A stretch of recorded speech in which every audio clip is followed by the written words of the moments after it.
Hello and welcome to Unit 1, Section 3, Episode 3 of Fisher's Class Notes. We talked about the frustrations in the colonies in our last episode, and now we're going to see, particularly in Boston, where the colonists start to take action against the British. Our vocabulary, we'll talk more about the Stamp Act, boycotting, Sons of Liberty, the Tea Act, and treason.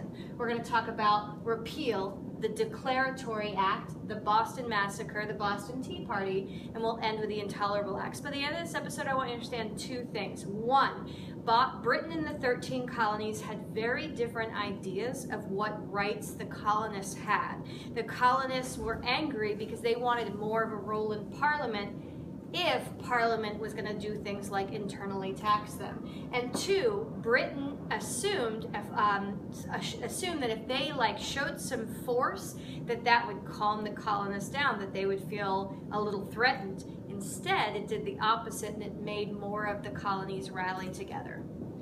Okay, so let's talk again about the difference between internal and external taxes. An internal tax is a tax directly on the people. An external tax is a tax on shipping. The colonists were fine with Britain taxing things that were shipped to and from the 13 colonies. What they didn't want was the direct tax on them, like the Stamp Act. So they were protesting the Stamp Act, particularly with these boycotting British goods. So London merchants were begging Lord North and begging Parliament to repeal the act because it was hurting them economically. The Virginia Resolves, May 17th of 1765, basically the Virginia House of Burgesses, which there is their General Assembly, they argued and put together a formal statement demanding of Great Britain, one, that they had equal rights as British subjects because they were British subjects in the colonies. Two, that only the people they elected, the British General Assembly, the Colonial General Assembly, could directly tax the citizens. So only people they voted for could directly tax them. Three, only those who would be affected by the taxes could have the right to pass them, so you couldn't pass them to tax someone somewhere far away. And four, Virginia was officially opposed to the taxes. So they're a little repetitive, as you can see, but they're basically outlining why they refused to pay the Stamp Act. So in Boston, Massachusetts, however, things get a little more violent. This group, they called themselves the Sons of Liberty, a group of Bostonians who were protesting Parliament. Parliamental laws organized themselves. They were mostly wealthy people, wealthy merchants. Very famously, Sam Adams, who's the first cousin of John Adams, who would become our second president. They even went as far as destroying the house and the offices of the British stamp tax collector in Boston. So they went to his warehouse and broke it down, and then they went to his house, and he of course quit because he's like, I don't want this job. They also destroyed the house of the lieutenant governor. I mean, they were pretty violent. They weren't hurting people quite yet. The Stamp Act does get repealed or taken away, but Parliament insists that, look, we're still British Parliament, we still get to do what we want to be able to do. And so they passed the Declaratory Act, basically saying, we can pass any law we want, you're our colony, we own you. Britain still was in financial trouble after the war, which we talked about in our last episode, and so they extend some more external taxes, customs duties, again, those taxes on traded goods back and forth. They also passed the Townshend Acts of 1765, which were more customs duties on imports from Great Britain.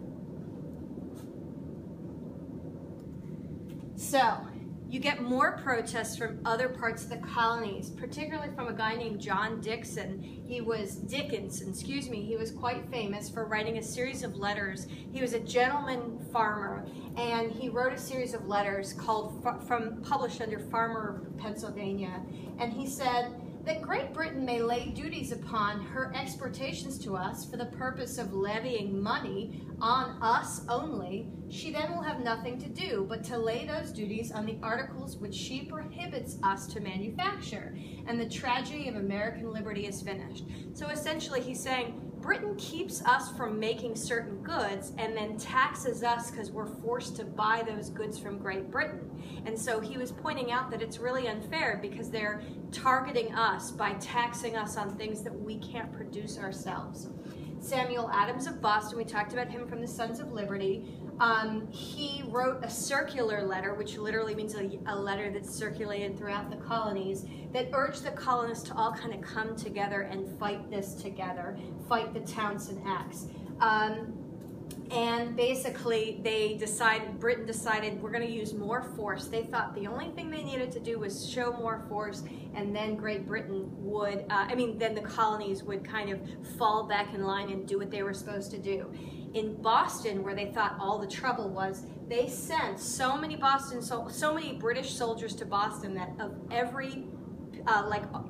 out of every 4 people in Boston, 1 of them was a soldier. Imagine that for every 4 people, you'd have a soldier right there. That's a huge percentage of soldiers walking around. You'd feel really threatened and under attack. So on March 5th, 1770, basically what started out as a street fight turned into the killing of 5 colonists. Basically, a bunch of colonists were taunting, meaning they were like attacking a British soldier, and they were throwing snowballs at them, they were throwing rocks and sticks and things like that. So other British soldiers came to this guy's aid, and it suddenly turned into them firing on each other. The colonists were taunting the soldiers and saying, "Fire! I dare you to fire!" And then eventually the British soldiers did fire. 5 colonists were killed, only 5. But it famously got called the Boston Massacre, because of course that makes it sound like it's much worse than it is. Prime Minister Lord North repealed the customs duties, but he kept the Tea Act because he wanted to again say we have the right to do what we want to do.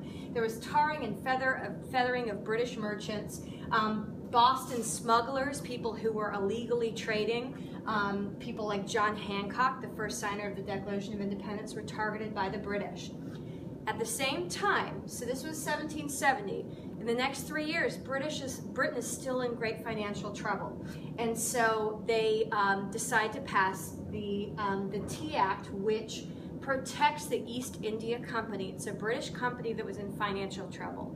And so they thought, okay, we'll save them and we'll make the colonists happy because we will not charge the East India Company these customs duties. The customs duties are, again, taxes on exports and imports. And so they didn't charge them the customs duties. This would make their tea cheaper. The Lord North thought that the colonists would be happy about this because they'd get tea cheaper, but the colonists were angry because they thought that that's giving the East India Company a monopoly. And it actually hurt merchants from Philadelphia and New York City who weren't allowed to send their tea to other places. They kind of like kept them in the harbor. So first they started boycotting, but then we get a much more famous event in December of 1773, the Boston Tea Party, where essentially a bunch of British soldiers stopped a boat with tea, and they actually went on board and threw all the tea into the Boston harbor. Prime Minister Lord North said of this, we'll read this in class, "The Americans have tarred and feathered your subjects, plundered your merchants, burnt your ships, denied all obedience to your laws and authorities." He's saying they're going crazy, they're being rebellious, and we have to put a stop to this. So Parliament decided to do 4 things. They passed and they again were targeting Boston. They thought that's where all the trouble was. And so in 1774 they passed the Intolerable Acts, which had 4 parts to it.